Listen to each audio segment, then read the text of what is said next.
Galicia abafa unha nova vaga de calor, pon 138 concellos galegos no nivel máximo de alerta, o vermello. Só se libra a provincia de Lugo.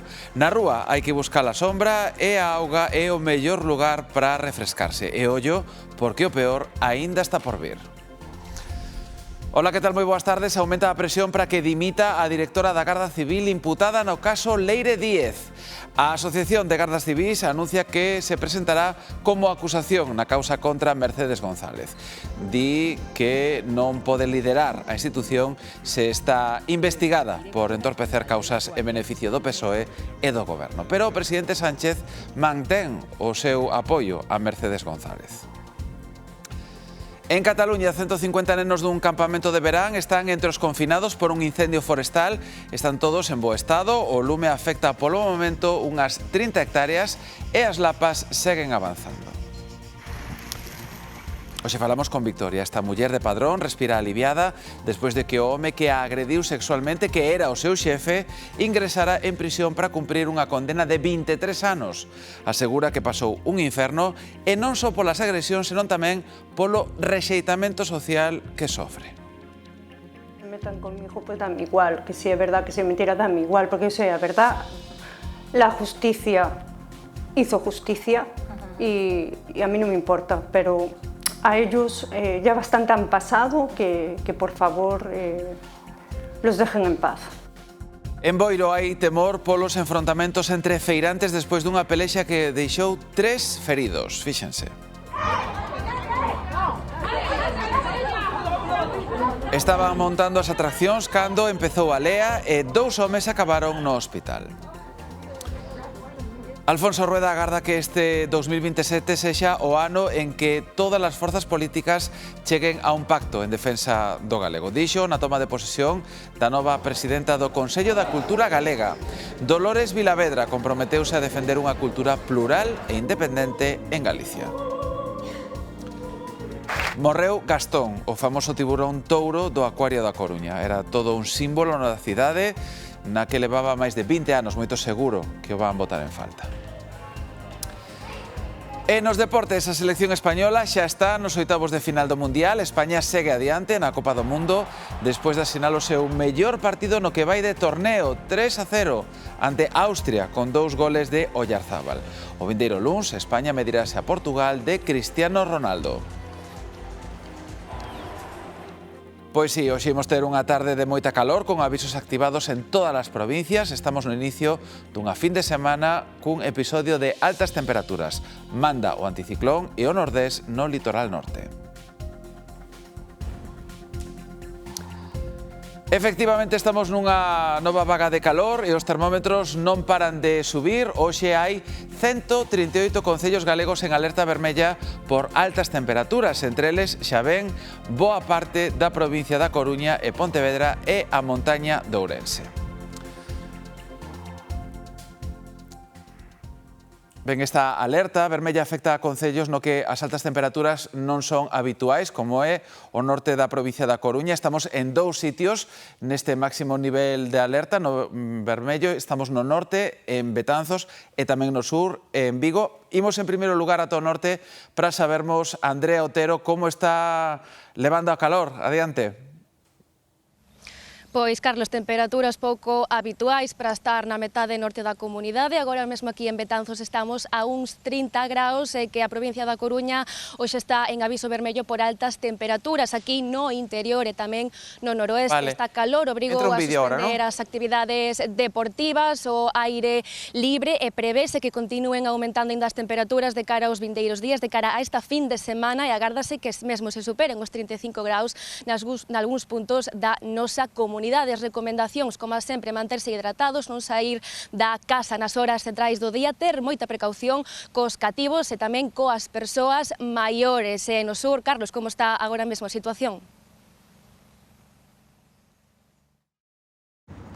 Na provincia de Pontevedra estamos xa no segundo día con alerta vermella por calor que hoxe se estende a máis concellos, a zona de costa, sobre todo as Rías Baixas, que xa están prácticamente todas nese nivel máximo de risco. O establecemento deses parámetros depende da relación entre temperatura e mortalidade, analizando datos dos últimos 20 anos. Sobre todo, o que se ten en conta é a partir de que temperaturas máximas a calor ten unha incidencia relevante ou un impacto relevante na saúde. Na zona de Ourense, por exemplo, é a partir dos 38 graus de máxima, na zona da Coruña, pola contra, a partir dos 28, e aquí nas Rías Baixas, a partir dos 33 graus de máxima.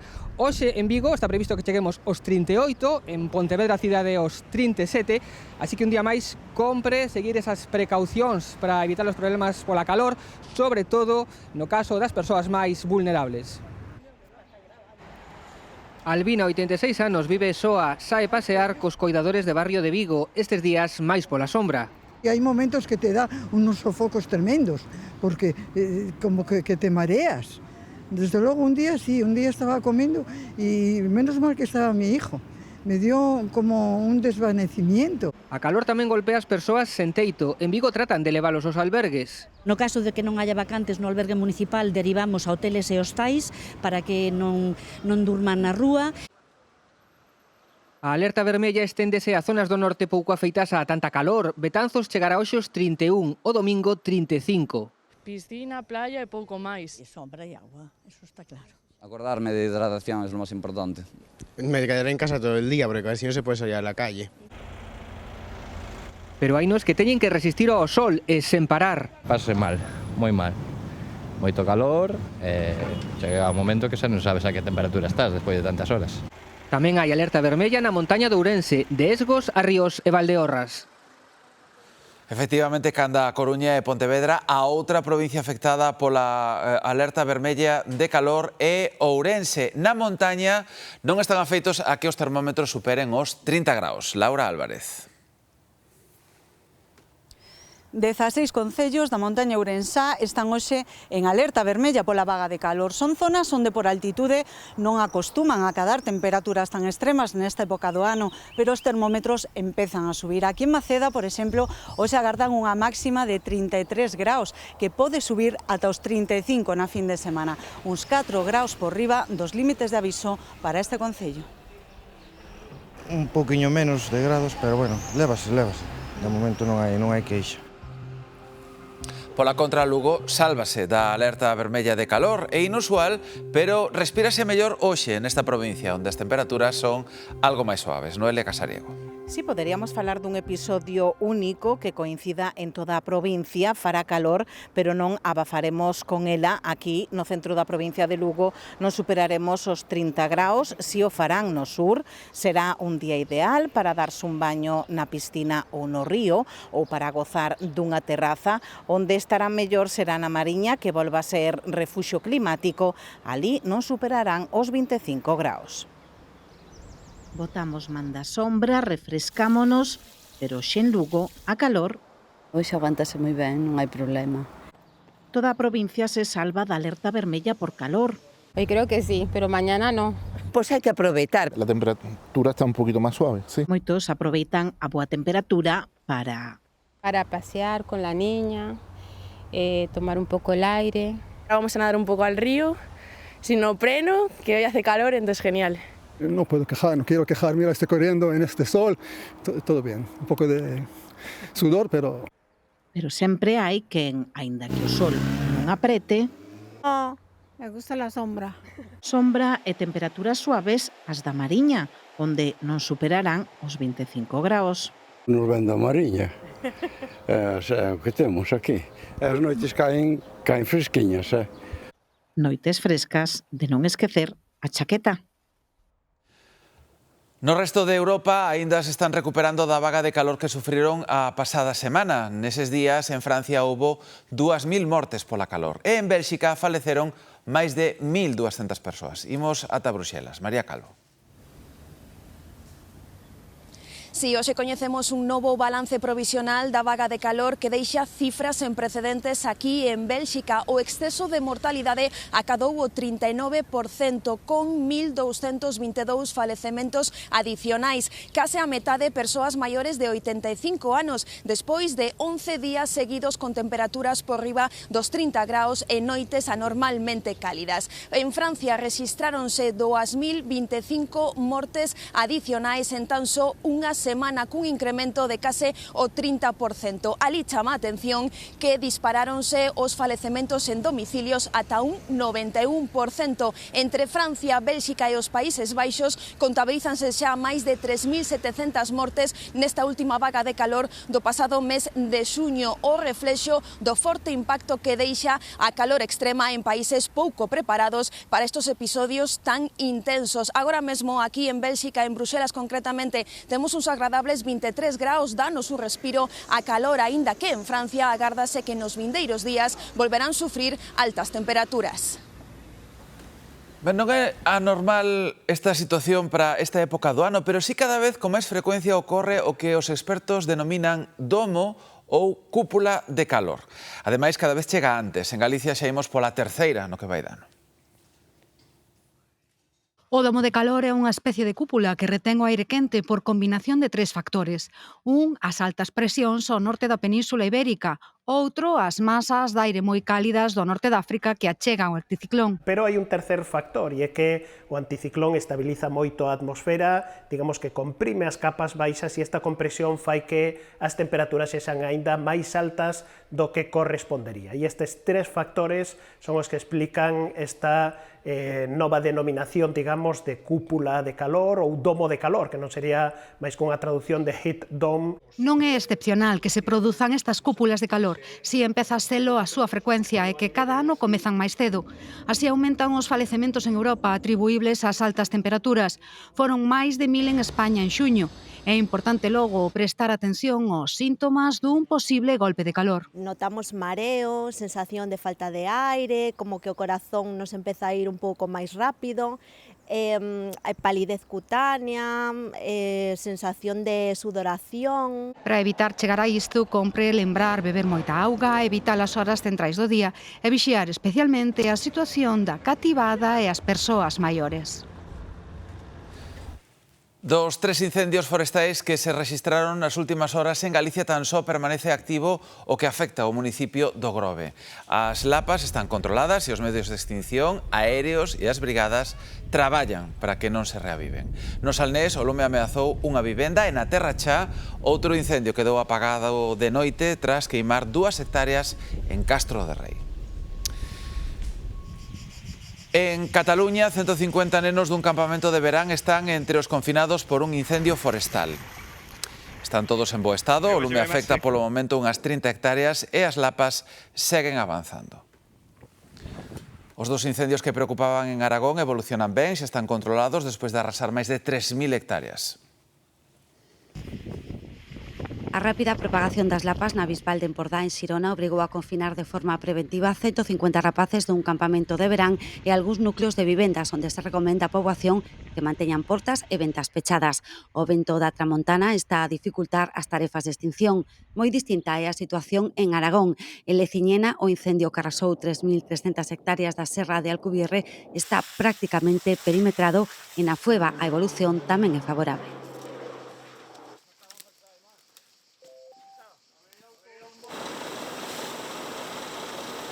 Es difícil pararlo porque la fuerza del aire, pues ayer veíamos unas llamas que podían tener 50 metros. Los agricultores pues están volcando durante todo el día. En Guadalajara, os servizos de extinción dan por controlado o incendio entre Robledillo de Moernando e Malaguilla. A rapidez coa que se propagaron as lapas obrigou a declarar o nivel 1 e a cortar a estrada próxima á zona. Y la verdad que ha habido suerte y bueno, se ha actuado con rapidez. Muy virulento porque hacía mucho viento y entonces se veía mucho humo. Con máis de 100 hectáreas queimadas, o incendio de Sena de Luna en León tamén obrigou a cortar un carril de autoestrada con Asturias pola virulencia das lapas e a intensa fumareda.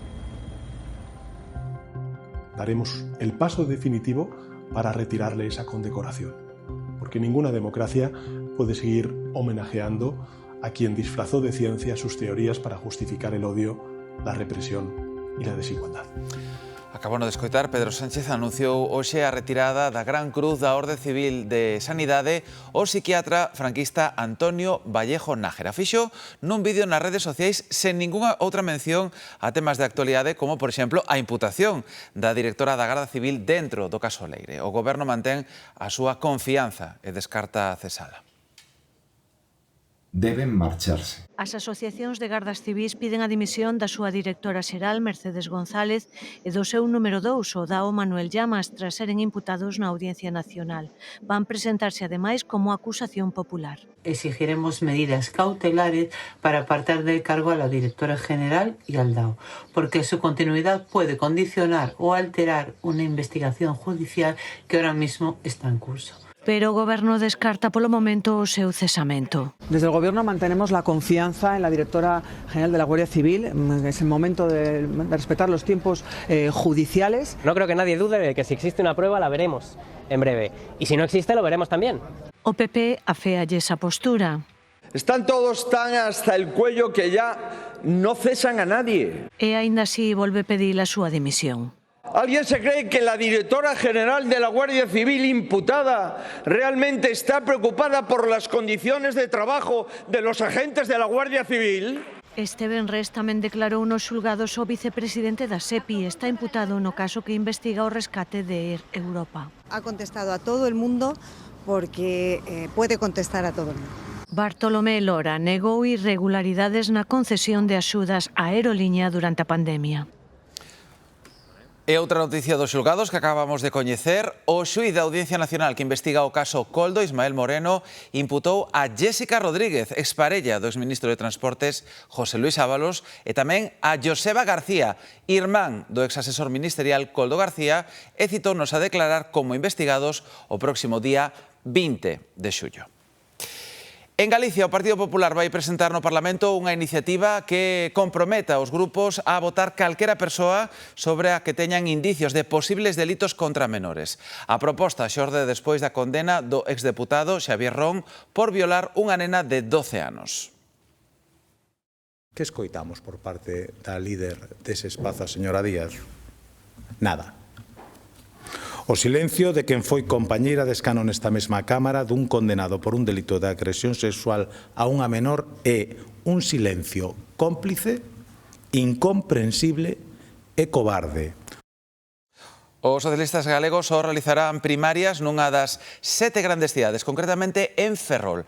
Pedro Blanco, o actual delegado do Goberno en Galicia, non terá rivais no proceso para optar á alcaldía de Santiago.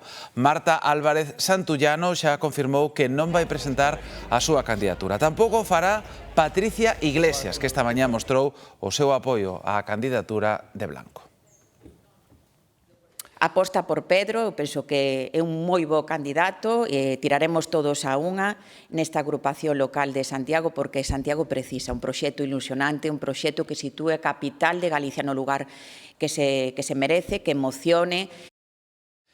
E Ana Pontón mostrou en Zas o rexeitamento do BNG á reactivación da explotación mineira de Caolín que afecta a este concello e os de Cabana e Laxe. Hoxe nos comentaban a preocupación que teñen polo intento de poñer en marcha unha mina que afecta a este concello e a outros 2 concellos máis da comarca, e desde o BNG levaremos a oposición a este proxecto extractivo e colonialista que quere extraer os nosos recursos naturais e que o único que deixa aquí pois é a destrucción e problemas medioambientais. Unha Galicia na que se dean as mellores condicións para o desenvolvemento dunhas prácticas culturais independentes e plurais, que reforcen a democracia. Dolores Vilavedra converteuse esta mañá na segunda muller que preside o Consello da Cultura Galega. Vilavedra trasladoulle á Xunta a súa vontade de colaboración, unha proposta que recolleu Alfonso Rueda. Dolores Vilavedra aspira a facer a cultura máis accesible. Reivindica a autonomía do Consello ao tempo que ofrece colaboración ao Goberno galego. Lealdade e respeto institucional, máxima colaboración. Alfonso Rueda recolle o ofrecemento. Para o presidente da Xunta, a colaboración institucional é clave para asumir novos retos, entre eles o Xacobeo e o Pacto pola Lingua.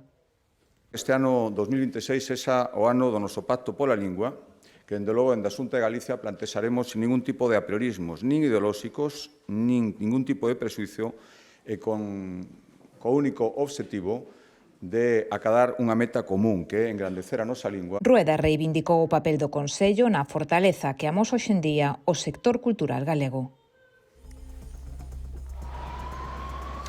Hoxe fai 20 anos destas imaxes, as do accidente do metro de Valencia, o 3 de xullo de 2006. 43 persoas perderon a vida tras o descarrilamento de 2 convois do metro na última curva antes de chegar á estación de Jesús. Houbo tamén 47 feridos. Ben, en memoria das vítimas deste accidente, hai actos de recordo en Valencia. Gardaron un minuto de silencio ás portas do Palau da Generalitat, o presidente Juan Fran Pérez Llorca, tamén con todos os membros do Consello. Tamén se gardou un minuto de silencio no Concello de Valencia e tamén no de Torrent, que é a localidade da que eran a maioría dos falecidos. Les invito hoy a iniciar juntos un camino de futuro. La confianza que me animó a aceptar esta grave responsabilidad que he asumido.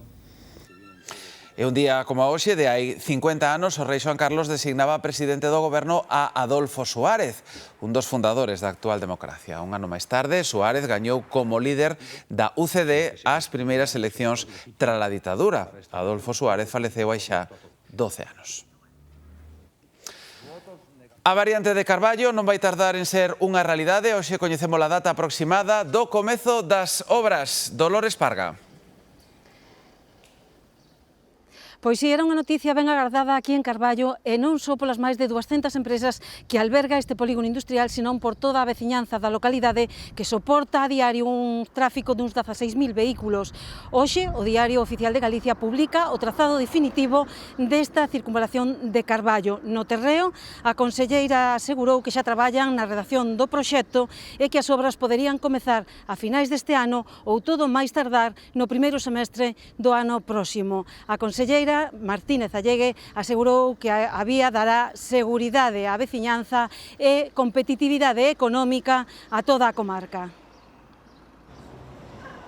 Terá unha lonxitude de 3,6 km e funcionará como unha vía convencional en ambos sentidos. A Xunta investirá 22 millóns de euros nesta variante de Carballo que dará unha saída directa ao polígono cara Ordes e Santiago. Tras a aprobación do trazado definitivo publicada hoxe no DOGA, iniciarase o procedimento de adquisición das 132 parcelas necesarias. Melloramos a seguridade viaria, non só de vehículos, senón tamén de peóns. Melloramos a calidade de vida dos veciños de Carballo que discurren nesa infraestructura e tamén é moi importante imos mellorar a competitividade económica non só de Carballo senón da comarca con esa conexión que facemos co polígono. Agora xa non será necesario que os vehículos pesados discurran polo centro de Carballo. Contará cun viaduto sobre o río Añóns, 2 pasos superiores e un inferior. Sí que é unha infraestructura urxente, aparte tendo en conta que, que xa se está tramitando a ampliación do polígono. O que son os camións cargados de material e con peligrosidade pasan moito polos colegios, entonces non era moi necesario. Entendemos tamén que debe haber un cronograma claro que garantice que esta obra, nun espazo temporal razoable, ten que estar rematada. Contamos con que se non é este ano, vindeiro ano, a principios do vindeiro ano ou mediados do vindeiro ano podamos estar xa licitando a execución destas obras. Onde xa están en obras, na rúa Rubalcaba de Ferrol, xa empezaron os traballos da segunda fase cando aínda non terminaron os da primeira, e iso está xerando malestar na veciñanza. Esta é a rúa Rubalcaba, unha das que soporta máis densidade de tráfico no centro urbano de Ferrol. O firme con lastros e cheo de buratos será sustituído por cemento e novas beirarrúas, un proxecto que forma parte do convenio asinado entre o Concello e a Xunta para a rexeneración urbana da cidade. Es una obra muy interesante. La verdad es que están haciendo un trabajo que si se hiciera como se tenía que hacer ya tendría que estar acabado hace unos meses y no habría los problemas que nos están ocasionando a los vecinos. A obra dividiuse en 2 fases. Empeza estes días a segunda, cando o primeiro tramo da rúa está sen rematar. Os veciños teñen dificultades para acceder ás vivendas ás que non chegan nin o correo nin os servizos de emerxencias. 7 meses, así, desde el 1 de diciembre. Y estamos un poco hartos. Estuvieron durante meses trabajando 2 personas nada más. El butanero nos dijo, es que es imposible casi subir la bombona. Hay mucha gente mayor que vive aquí, que se ha tenido que ir de su casa porque es que non podía andar por aquí. Agora estas obras sobrepóñense coa reforma do seguinte tramo. Neste van permitir a entrada e saída aos garaxes para minimizar as molestias. Os veciños están bastante descontentos en este sentido, porque levan moitísimo tempo e temen que agora, cando se abra esta, que aínda non finalizou aquela, pois que se sea todavía máis caos. Contaremos con una media de unos 300 agentes diarios y bueno, ya de medios materiales, pues los típicos, las motocicletas, los vehículos de 4 ruedas y vehículos camuflados y los vehículos radar. Y haremos hincapié en lo que estamos haciendo, sobre todo en las alcoholemias y sobre todo en la conducción de los motoristas, que en esta época estival pues es la más peligrosa para ellos. Está a piques de comezar a primeira grande operación especial de tráfico do verán. Nesta primeira fin de semana prevense 500.000 de desplazamentos nas estradas galegas. Demetrio Morenza. Sí, en apenas 2 minutos arranca esa operación saída que se vai prolongar ata as 12 da noite do domingo. Calculase que en toda España serán máis de 4,5 millóns de desplazamentos e aquí en Galicia, como decía, superaránse ese 500.000. Arranca así unhas dispositivos especiais da Dirección Xeral de Tráfico que farán especial fincapé ao longo de todo este mes de xullo, pero tamén o de agosto, especialmente todas as fins de semana contra controles para as motocicletas, para os excesos de velocidade e para o consumo de drogas e alcohol. Trátase de reducir o máximo posible a sinistralidade na nosa rede viaria. Empeza o que vai ser un verán de récord, xa que se calcula que serán os desplazamentos máis numerosos da historia. Se comprobamos agora cas cámaras da DXT como está o tráfico en 2 puntos da rede viaria galega, estas de aquí son imaxes doutro punto de Alfonso Molina, onde estaba Demetrio. Como se ve, hai tráfico intenso, pero non retención significativa, senda que por momentos agora parece que se atranca un poquinho o tráfico. No sur de Galicia, na Ponte de Rande, tampouco hai grandes problemas para circular agora mesmo. Como poden observar, o tráfico é fluido, pero sí que se nota que hai bastantes coches a esta hora. A operación saída tamén se nota nos aeroportos, hai programados máis de 22.000 voos en toda España durante esta primeira fase. Sí, descanso e desconexión. Contar un pouco do traballo, sí, das preocupacións diarias, sí, sí. Vamos a Londres ahora. Sí, de viaje, sí. Imos a Wimbledon, a ver o tenis, nada máis. Imos e volvemos, nada máis que eso. Vamos con amigos e a disfrutar.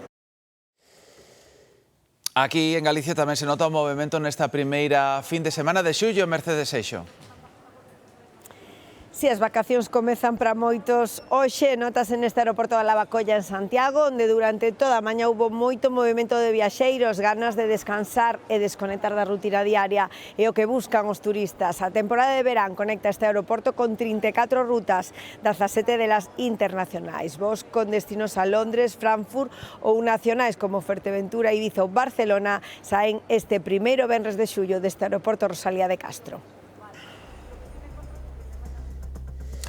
Estas imaxes de dron mostran a magnitude da devastación na costa venezolana da Guaira, unha paisaxe paradisíaca que acabou, como ven, en destrucción case total. O balance provisional de falecidos polos tremores aumentou a 2.600, a cifra actualizouna a presidenta encargada, Delcy Rodríguez, que convocou a prensa internacional para defender a súa xestión. 8 días despois do dobre sismo, o goberno venezolano di que a fase de busca e rescate continúa, pero a realidade imponse. Sería raro, sería un milagro ya, ¿no? A presidenta encargada compareceu para defender a súa xestión. Inmediatamente se activó el Estado venezolano en su conjunto. Na rúa a sensación é moi distinta. Falan de 4 días perdidos ata que chegou a axuda internacional. Mucha gente murió fue en la espera del rescate, porque no había quien nos ayudara. Los rescatistas dejaron el trabajo así. Cuando vinieron al siguiente día ya no respondía la niña ni el niño. Agora a esperanza pasa por recuperar os corpos das 50.000 persoas que continúan desaparecidas segundo a ONU. La gente está desesperada por recuperar a sus familias, sea como sea, pero quieren ver su familia. Hai tragedias en cada edificio derruído e tamén na rúa con milleiros de persoas durmindo en tendas de campaña. Perdimos todo. No teníamos mucho, pero... As organizacións internacionais calculan que durante un trimestre como mínimo terán que asistir a 500.000 de persoas que precisan axuda urxente. Non, Venezuela non estaba preparada para darlle resposta a unha traxedia así. E ante a falta de medios, tocoulles improvisar solucións. Na Guaira, por exemplo, un establecemento de McDonald's converteuse nun hospital que atende tanto persoas como mascotas. Imos ata ali con Rosa Conde. Entre tanta dor e tanta traxedia tamén surxen historias moi fermosas. Este era un establecemento de comida rápida e agora un hospital improvisado de campaña onde están dando todos os médicos o mellor de si. Aquí teñen a parte das mediciñas e tamén dan soporte psicológico.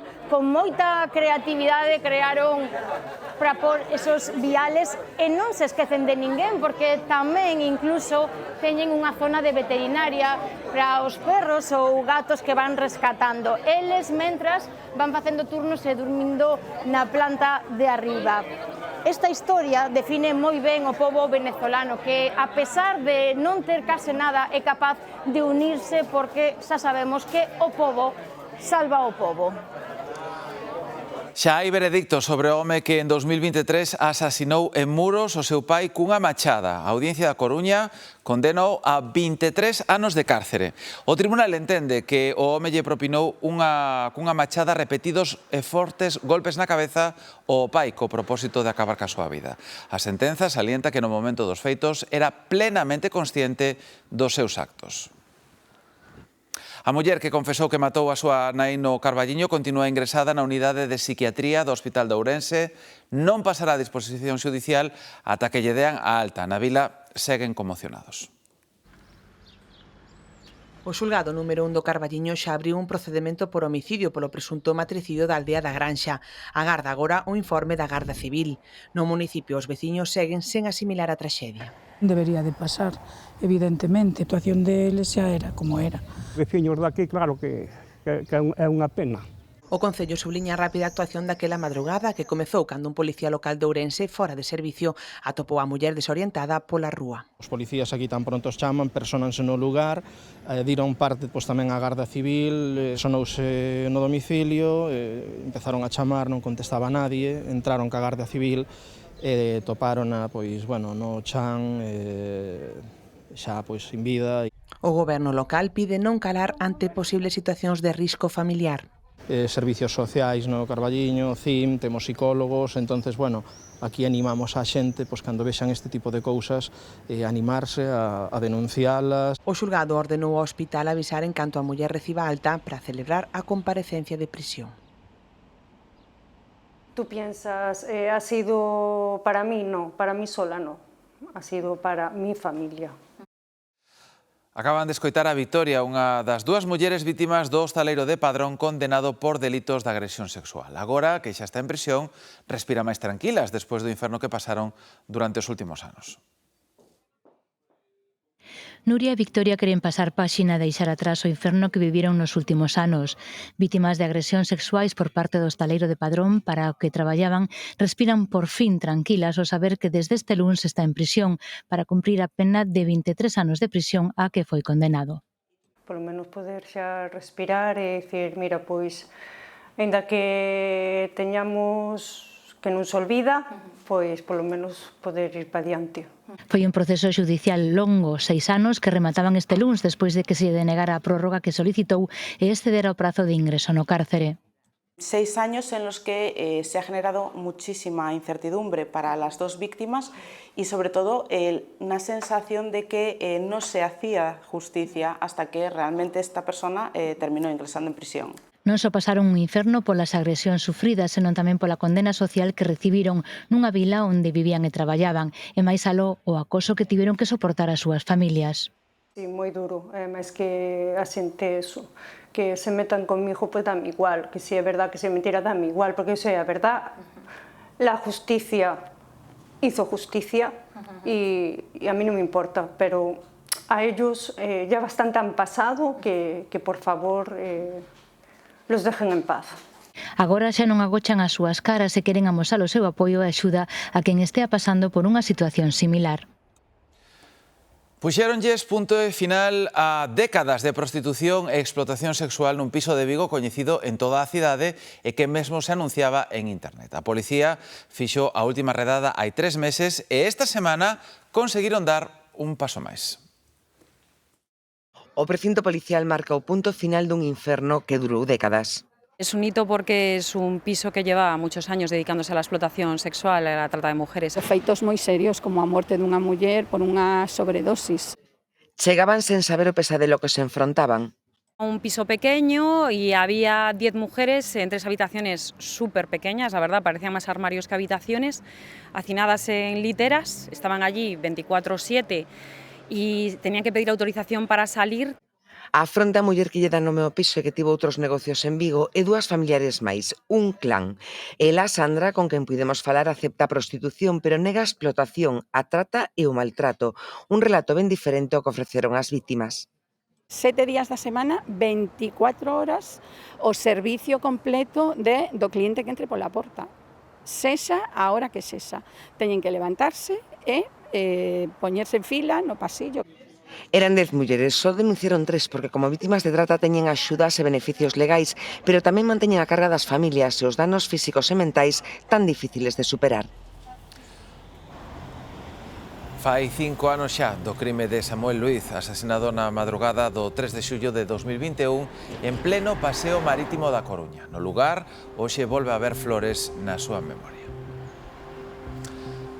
Ben, aquel foi o primeiro asasinato registrado en Galicia e a sentenza recolleu como agravante o seu carácter homófobo. En decembro do ano pasado, o Tribunal Supremo ratificou as condenas para 3 dos acusados nun proceso en que foron absoltos outros 2 investigados.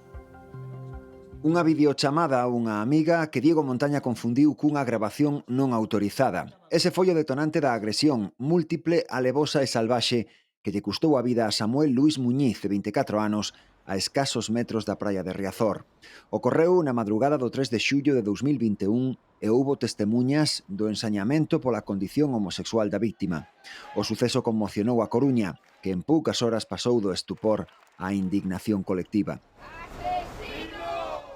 Tras un longuísimo proceso de instrucción, a xustiza condenou a 5 mozos, 2 deles menores, e absolveu outras 2 persoas. Os 3 adultos, Montaña, Caio Amaral e Alejandro Freire, cumpren penas de entre 20 e 24 anos de cárcere. Ás 8 desta tarde, no Paseo Marítimo, celebrarase unha vixilia en memoria de Samuel. Unhas palabras en recordo a Samuel, pero nada máis. Non é un acto político, nin é un acto tampouco reivindicativo. É un acto en memoria del. Fíxense nestas imaxes da lea entre feirantes de Boiro. Sospeitase que empezaron a rifar polo espazo que tiña que ocupar cada atracción e que ali horta foi a máis. Houbo 3 persoas trasladadas ao Hospital do Barbanza con feridas e contusións. Os 2 agresores usaron barras de ferro das atraccións e mesmo vasoiras. A Garda Civil investiga os feitos a pesar de que non constan denuncias de ningunha das partes. A instrución xudicial pola morte do fundador de Mango segue espertando unha grande expectación mediática. Hoxe comparecían no xulgado as fillas de Isaac Andic, firmes defensoras da inocencia do seu irmán Jonathan, acusado do homicidio. O patio que dá acceso aos xulgados de Martorell amenceu un día máis invadido de cámaras e xornalistas. A expectación este venres debíase á citación de Sara e Judith Andic, as fillas do fundador de Mango, que chegaban á sede xudicial sobre as 10:30 da mañá. Non trascendeu o que declararon, pero os que seguen o caso dan por suposto que reafirmarán o apoio expreso ao seu irmán como xa fixeran na fase de investigación policial. En contra do que sostén a xuíza instructora que acusa a Jonathan Andic de homicidio pola morte do pai, as irmás Andic manteñen que tiña unha boa relación co seu proxenitor. Negan tamén que teña unha obsesión polos cartos, como argumenta a maxistrada no auto de acusación. Din que os 3 irmáns sabían que o seu pai pretendía crear unha fundación para xestionar o patrimonio familiar e que lles parecía ben. Estefanía, como estás? Isto non casa coa versión que mantén a parella do pai, que sostén que o cambio de testamento que pretendía facer Isaac Andic xerou friccións co fillo. En poucos minutos chegarán os deportes e veremos os goles das seleccións, pero certo é que todo o que rodea o Mundial de Fútbol é sinónimo de prezos altos. Ata o transporte público entre Nova York e Nova Jersey. Vexan, por exemplo, o que encareceu por billetes de tren que custaban uns $13, agora páganse preto de 100. E se non son máis caros, foi pola presión pública. Imos ata Nova York, Argemino Barro. Ao prezo exorbitante das entradas para ver o Mundial súmase o do transporte. Un billete de tren desde Manhattan ao estadio MetLife de Nova Jersey en día de partido custa $98, 7 veces máis do habitual. E iso porque houbo protestas. O prezo orixinal eran $150 por traxecto. O goberno de Nova Jersey xustifica o encarecemento polo gasto de $50 millóns en seguridade. Esta medida contrasta coas políticas de outros países que acolleron o Mundial de Fútbol. Qatar e Rusia, por exemplo, puxeron transporte gratuito aos estadios. Tampouco hai moitas alternativas. Unha praza de aparcamento preto do estadio MetLife pode custar $200. Algo máis baratas que eses billetes son as novas camisetas do Deportivo da Coruña. Hoxe puxéronse á venda nas tendas do club que reabriron. Fixérono con ringleiras de afeccionados que agardaban para facerse cas novas pezas que estrea o Deportivo na súa volta á Primeira División. Cáritas amplía a súa rede de tendas da roupa na Coruña con outro local de moda sostible e solidaria a prezos moi asequibles. Son pezas de segunda man, recicladas e tamén restos de stock listas para o seu uso. Cada compra nestes locais contribúe á inserción laboral de persoas en risco de exclusión social e o cuidado do medio ambiente. Con esta ampliación aseguran ademais a rotación das pezas e maior capacidade de almacenaxe. La entrega social, es decir, la atención a las personas que necesitan vestido, ropa de vestido o de equipamiento doméstico, se haga con dignidad, se hace a través de un modelo con QR, a través del móvil, en un sistema dignificado y normalizado. Hoxe morreu toda unha estrela do reino animal, Gastón, a maior atracción do Acuario da Coruña dos últimos 20 anos. Cren os seus coidadores que Gastón morreu de vello, andaba polos 30 anos superando a media de longevidade da súa especie. Nos últimos meses xa advertían o desenlace, estaba máis tempo parado de normal, descansando. Gastón chegou hai 20 anos ao Acuario da Coruña tras unha corentena de meses adaptándose á temperatura das augas galegas. Non era o primeiro tiburón touro, recibiu unha femia da especie, Fermosa chamábase. A partir de hoy es un símbolo de la casa de los peces, porque es el bicho más grande que hemos tenido nunca. Gastón veu dun acuario na Bretaña francesa, como todas as grandes estrelas, cun pasado difícil. Empezó a tener problemas y ciertos conflictos con otros congéneres y a partir de ahí, pues, con frecuencia presentaba pequeñas heridas o roces. A súa adaptación á casa dos peixes foi todo un éxito, dentro e fora da auga. Pues podemos ver o tiburón Gastón. Estaba moi arriba e despois moi abajo. E tamén hai un tiburón. No mesmo inmenso tanque en que viviu Gastón queda unha trintena de pequenos tiburóns desexando herdar a atención e o cariño que acaparou el durante décadas. Os animais do Zoo de Madrid abafan tamén ca calor para intentar que leve mellor as altas temperaturas. Instalaronlles duchas, aire acondicionado e xeados. Vendo as imaxes, parece que lles gustaba. Temos tamén unha noticia de última hora. Facenda, acabamos de saber que lle abriu unha investigación fiscal ao expresidente do goberno, José Luis Rodríguez Zapatero, e a súa esposa Sonsoles, e tamén as súas fillas Laura e Alba. A investigación tamén se dirixe contra Julio Martínez, amigo íntimo do expresidente do goberno e o seu presunto home de palla. No Tempo Mediodía falaremos máis devagar do que nos ven por diante esta fin de semana, unha fin de semana de calor e sol na comunidade e tamén de avisos. De momento, esta tarde, vexan este é o panorama, máis de 37 graus nas Rías Baixas e na Bacía do Miño, seu paso pola provincia de Pontevedra, máis de 36 graus en boa parte da provincia de Ourense, sur de Lugo, incluso esa parte máis suroeste da provincia da Coruña está tamén en aviso. Máis ao norte, axuda ese nordés que vai incrementar a súa forza no litoral da provincia da Coruña. Pero, como lles digo, máis devagar e da vaga de calor, falamos en canto remate Carlos cos deportes. Hai expectación e seguridade sen precedentes no Madison Square Garden para acoller a boda da noiva de América. Taylor Swift e Travis Kelce casan esta fin de semana. Será unha boda na que a parella non quere agasallos nin móviles e non haberá tampouco fiestras para evitar que sexan captados por drons. 1000 convidados para esta boda blindada entre a estrela do pop e o campeón da NFL. Que pase unha boa fin de semana. Hasta loguiño.